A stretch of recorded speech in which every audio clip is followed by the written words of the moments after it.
العزت نے قرآن مجید میں جا بجا نماز کا جب حکم دیا تو ایک آدھ جگہ کو چھوڑ کر اول تا آخر ہر مقام پر حکم نماز میں اس نے نماز پڑھنے کا حکم بالعموم نہیں دیا، نماز قائم کرنے کا حکم دیا۔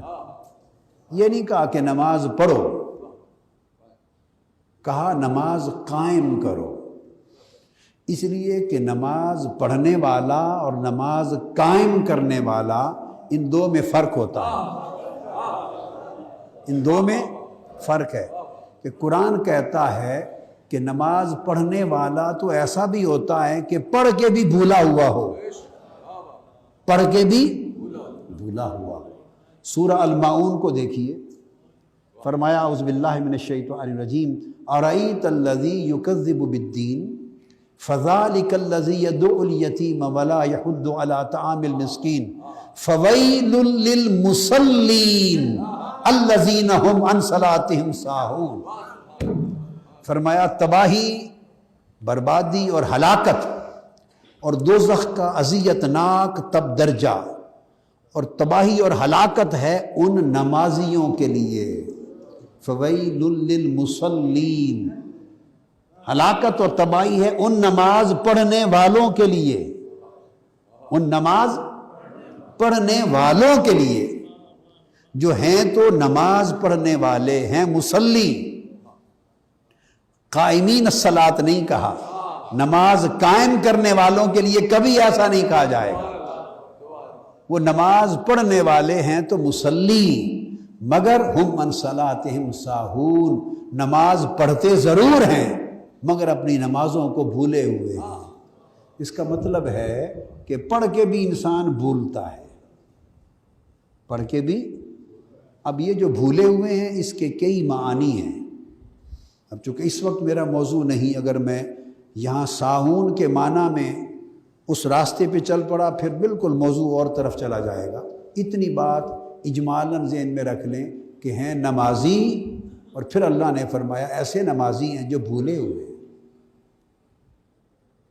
اور ایک لطف کی بات ہے، یا صیغہ فعل کا استعمال نہیں کیا کہ وہ نمازی جو بھولتے ہیں، یہ نہیں کہا۔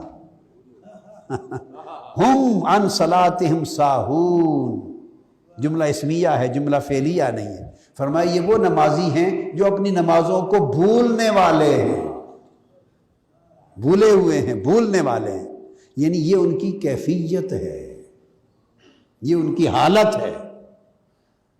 اور پھر یہ نہیں فرمایا سہو فی الصلاۃ، نہیں، نماز میں نہیں بھولے، نماز کو بھولے ہوئے ہیں۔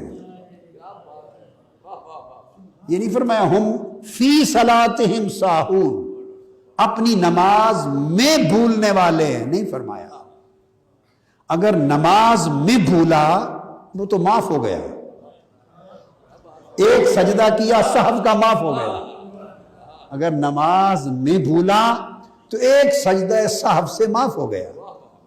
یہ نماز سے بھولا، یہ نماز سے بھولا ہوا ہے، یعنی نماز کو بھولا ہوا ہے، روح نماز کو بھولا ہوا ہے، یا نماز والے کو بھولا ہوا ہے۔ نماز پڑھتے ہیں مگر نماز والے کو بھول رکھتے ہیں، بھولے ہوئے ہیں۔ نعرہ تکبیر، نعرہ رسالت، نعرہ حیدری، نعرہ غوثیہ۔ نماز پڑھتے ہیں مگر نماز والے کو بھولے ہوئے ہیں، جس کی نماز ہے اسے بھولے ہوئے ہیں۔ واہ واہ۔ اب اس کے ساتھ قرآن مجید اس نقطے کو ایک اور جگہ بیان کرتا ہے، فرمایا اقم الصلاۃ لذکری۔ واہ واہ واہ واہ، سبحان اللہ۔ فرمایا نماز، اب پڑھنا اور قائم کرنا، اس میں فرق، پڑھنا اور قائم کرنا۔ فرمایا نماز قائم کیا کرو میری یاد کے لیے۔ تو نماز وہ ہے جو اس کی یاد قائم کر دے، نماز وہ ہے جو اس کی یاد قائم کر دے۔ نماز قائم کیا کرو لذکری، بولیے میری یاد کے لیے. آپ سمجھیں؟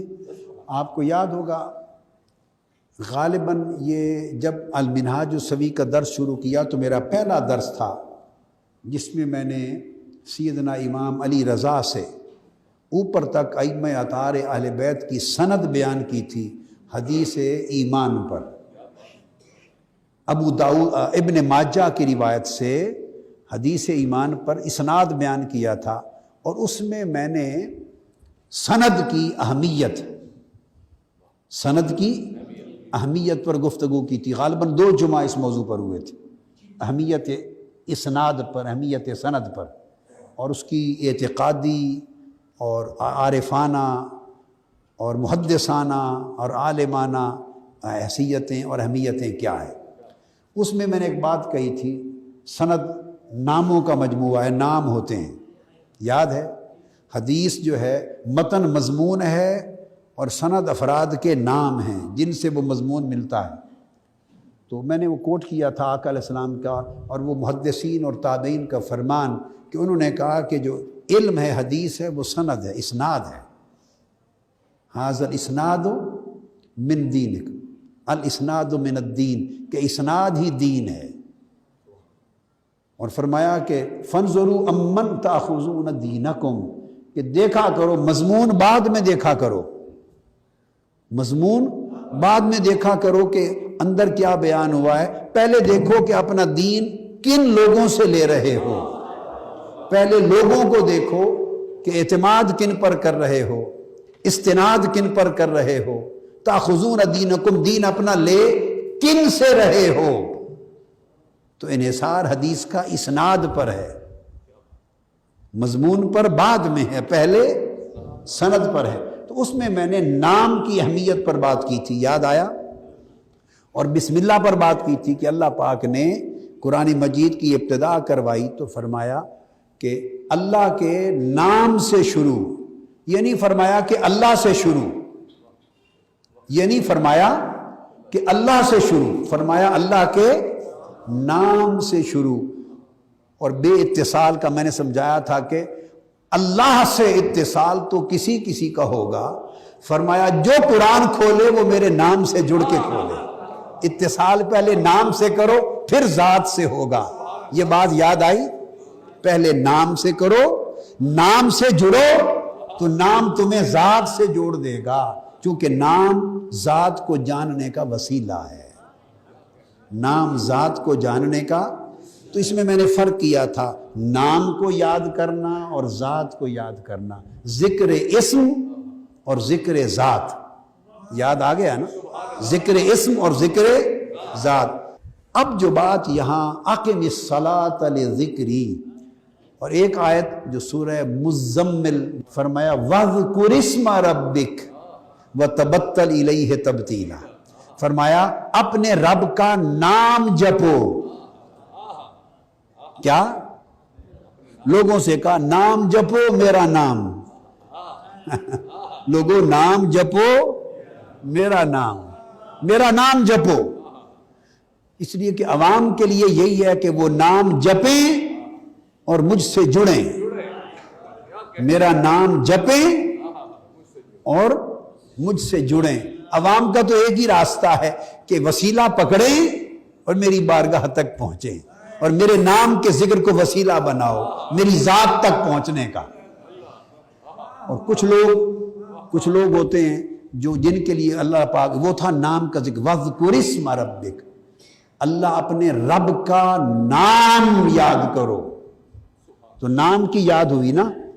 اب نماز کے لیے فرمایا اقم الصلاۃ لذکری، لذکر اسمی نہیں کہا کہ نماز میرے نام کی یاد کے لیے قائم کرو، نہیں فرمایا نماز میری یاد کے لیے قائم کرو. اس لیے نماز کو فرمایا کہ افضل العبادات ہے. نماز ہے معراج المومنین، ایمان اور عبادتوں کی معراج نماز ہے، کیونکہ یہ نماز اللہ کی ذات کی یاد قائم کر دیتی ہے. یاد کی ذات قائم کر دیتی ہے، ذات سے جوڑتی ہے. اس لیے معراج ہے ایمان اور عبادت کی. تو ارشاد فرمایا کہ نماز کا جو قائم کرنا ہے، نماز کا قائم کرنا وہ اللہ کی ذات کی یاد کو قائم کرنے کے لیے، تو نماز پڑھنا اور نماز قائم کرنا، اس لیے جو نماز قائم کرتے ہیں وہ اللہ کی یاد میں، اس کی ذات کی یاد میں ثبات حاصل کر لیتے ہیں، ثابت قدم ہو جاتے ہیں، اور جو نماز پڑھتے ہیں وہ محروم ثبات رہتے ہیں، ثابت قدمی سے محروم رہتے ہیں۔ اس لیے جو فقط پڑھتے ہیں وہ بھولے بھی رہتے ہیں، اور جو قائم کرتے ہیں وہ بھولا نہیں کرتے، جو قائم کرتے ہیں وہ۔ اس لیے نماز قائم کرنا، اقم، اس کا تعلق استقامت کے ساتھ ہو گیا۔ کیا؟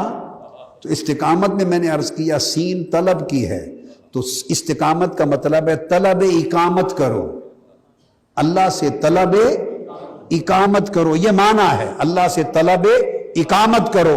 استقامت کا مطلب ہے اللہ سے ایسا قیام مانگو کہ پھر دائیں بائیں تکنے کی حاجت نہ رہے، اللہ سے ایسی ثابت قدمی مانگو، ایسی یکجہتی مانگو، ایسی یکسوئی مانگو، ایسے قیام مانگو اللہ کے امر کے ساتھ، امتثال امر دین کے ساتھ، ایسی ثابت قدمی، ایسا پر ہو جانا، ایسا معمور ہو جانا، لبریز ہو جانا، چشم سیر ہو جانا، ایسا بھر جانا مانگو کہ پھر کوئی پیاس نہ رہے، ایسا بھر جانا مانگو کہ کوئی بھوک نہ رہے، یکسوئی میں اتنا انہماک اور ثابت قدمی مانگو کہ دائیں بائیں کبھی تکنے کی حاجت نہ رہو۔ یہ ہے استقامت کا معنی، استقامت کا معنی۔